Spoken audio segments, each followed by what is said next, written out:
Aujourd'hui, on va s'éloigner des marchés financiers et on va parler de finances personnelles pures et dures. On va répondre à une question que tout le monde se pose, des fois avec honte, et aujourd'hui, on va y répondre. Tu gagnes correctement ta vie, tu n'as pas l'impression de faire des folies niveau argent, et pourtant, à la fin du mois, il ne te reste rien. Ça t'agace, tu ne comprends vraiment pas pourquoi. Alors, je vais te dire de suite, ce n'est pas toi le problème, c'est pas un problème que tu as avec l'argent, tu n'es pas dépensier, c'est simplement que personne ne t'a appris ce qui se passe vraiment. Et on va régler ça en une vidéo. On a tous le même réflexe au début, on regarde tous le salaire et on mesure notre réussite à notre salaire. Sauf que le salaire, c'est pas le bon chiffre à regarder. Le salaire, il mesure l'argent qui rentre, il ne mesure pas l'argent que tu gardes. Il ne dit rien sur ta richesse réelle et c'est le mauvais chiffre à surveiller. Tu vois, on peut prendre deux personnes qui gagnent le même salaire, 2500 €. La première personne arrive à économiser 840 € par mois, la deuxième, il ne lui reste plus rien à la fin du mois. La première personne va réussir à construire un patrimoine au fil des années, alors que la seconde, elle va rester au même niveau au fil des années. Et du coup, ce qui change entre ces deux personnes, c'est le système. Et ce système, on va le voir maintenant. Alors pour commencer à mettre en place ce système, la première chose à faire, c'est prendre les 3 derniers relevés bancaires. Tu vas sur ton application en ligne sur ta banque, tu télécharges les 3 derniers relevés bancaires et les 3 derniers, c'est important de prendre les 3 derniers et pas le dernier parce que si on prend un seul mois, il peut y avoir des dépenses extraordinaires, je ne sais pas, la révision d'une voiture, une grosse charge en plomberie, quoi que ce soit. Alors que si tu prends 3 mois, là, tu vas pour réussir à dégager des trends, des tendances. Voilà. Il n'y a pas de charges extraordinaires qui vont totalement ruiner ta moyenne. Et alors, il faut garder un état d'esprit, il ne faut pas se juger. Je sais que la première fois que tu vas le faire, tu vas te dire « je dépense vraiment dans n'importe quoi ». Non, il faut rester totalement neutre, totalement humble, comme un détective qui regarde des faits. Et là, tu vas séparer toutes les lignes de tes relevés bancaires en 2 lignes, en 2 catégories. L'argent qui rentre et l'argent qui sort. Donc l'argent qui rentre, ça va être tes revenus, et d'autres, celles qui sortent, donc tes dépenses. La plupart des gens n'ont jamais fait cette activité, et rien que faire cet exercice, tu passes devant l'immense majorité. Une fois que tu as tes dépenses sous les yeux, tu les tries. Et il va y avoir 3 catégories de dépenses. La première, ce sont les dépenses fixes, donc ce sont les dépenses qui ne sont pas censées bouger d'un mois à l'autre. Ces dépenses, tu les connais, elles ne sont pas censées évoluer. Ça va être tout ce qui va être loyer, crédit, assurance, électricité, eau, chauffage, enfin tout ça, tu vois. Ce sont des dépenses fixes. La deuxième catégorie, ce sont les dépenses variables. Bon, comme leur nom l'indique, ce sont des dépenses qui varient d'un mois à l'autre. Ça va être tout ce qui est essence, courses, sorties, tout ce qui est dans les loisirs. La troisième, c'est la source de dépenses les plus intéressantes, ce sont les dépenses fantômes. Alors ça va être toutes les dépenses que tu as oubliées, c'est les dépenses que tu ne comptes plus. Ça va être un abonnement à une salle de sport où tu ne vas pas, un abonnement pour une plateforme de streaming que tu n'utilises plus, ça c'est pour moi, c'est un clin d'œil pour moi. Enfin, la plupart des gens connaissent leurs dépenses fixes et sous-estiment les dépenses variables et fantômes, et c'est sur ces deux-là qu'on va avoir le plus de travail à faire. Et là, je vais vous donner un chiffre qui pique. En France, on croit en moyenne dépenser pour les services numériques 20 €, alors qu'on dépense réellement 31,50 €. Ça fait 50% de plus. Ça veut dire qu'on sous-estime notre dépense d'un abonnement numérique mensuel de la moitié, plus de la moitié même. C'est impressionnant.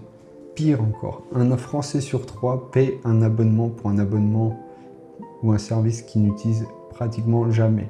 Alors l'exercice est simple, ce que tu vas faire, c'est que tu vas prendre ligne par ligne et tu vas regarder et tu vas te poser la question, est-ce que je m'en sers vraiment? Est-ce que c'est un service qui me sert? Est-ce que c'est un service qui me donne de la valeur? Est-ce que le montant que je paye vaut le temps que je passe dessus?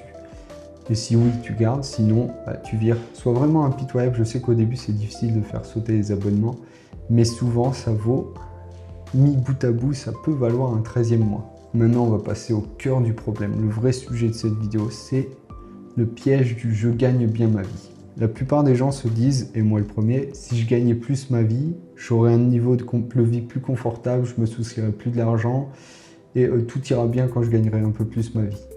Sauf que, imagine, on prend l'image d'un seau percé, un seau rempli d'eau qui est percé, imagine ce seau, tu rajoutes de l'eau à chaque fois, à l'eau, et l'eau c'est ton salaire en fait. Et vu qu'il est percé, l'eau part. Donc le niveau du seau n'augmentera jamais vu que tu verses ton salaire, mais l'eau part. En fait, ce qui se passe, c'est que quand tu commences à gagner bien ta vie, quand ton salaire augmente, ton niveau de vie augmente. Tu as une plus belle voiture, une plus belle maison, plus de sorties, et du coup, tu commences à dépenser plus.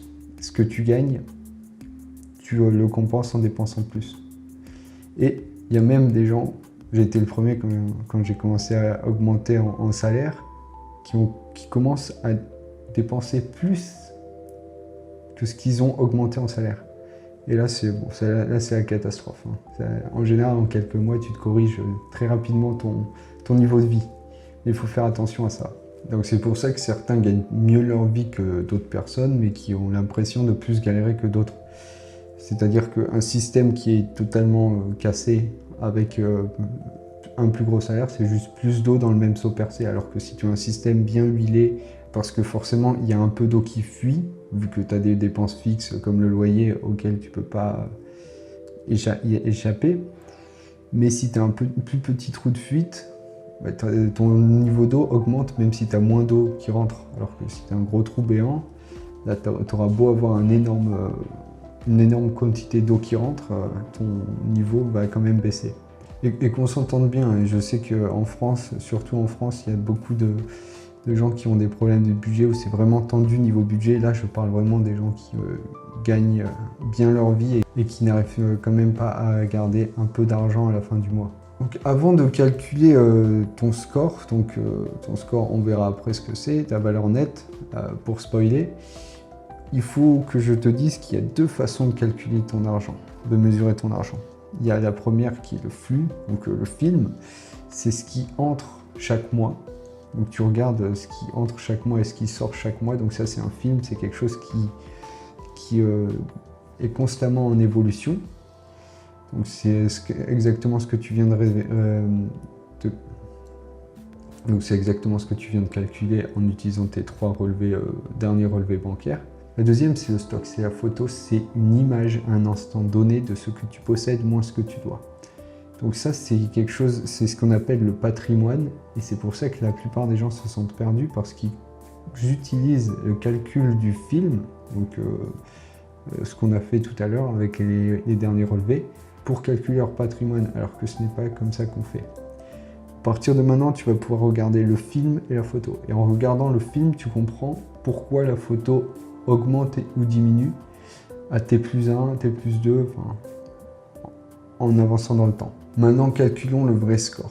Alors, le vrai score, comme je t'ai dit tout à l'heure, c'est tout simplement tout ce que tu possèdes, tu additionnes tout ce que tu possèdes et tu redéduis tout ce que tu dois, tes dettes, tout ça, tout ça.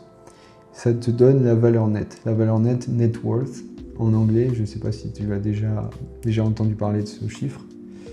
C'est tout ce que tu possèdes, tu vas additionner par exemple compte, épargne, investissement, placement, immobilier, tout ce qui est un actif, tout ce qu'on appelle un actif, tout ce que tu possèdes.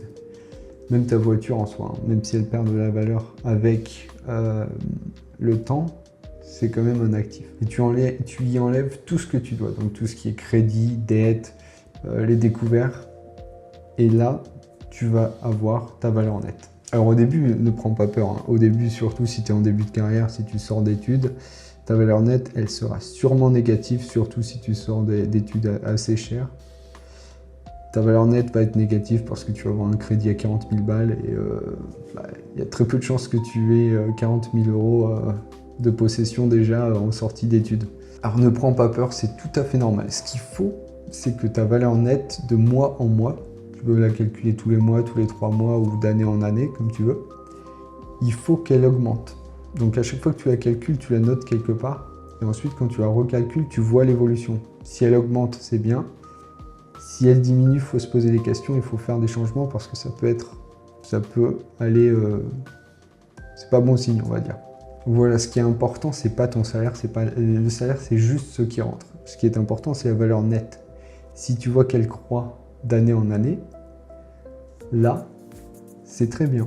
Donc voilà, c'est la fin de cette vidéo. Alors on va récapituler rapidement. En une seule vidéo, tu as compris que le problème c'est que tu regardes le mauvais chiffre, tu regardes ton salaire alors qu'il faut regarder sa valeur nette.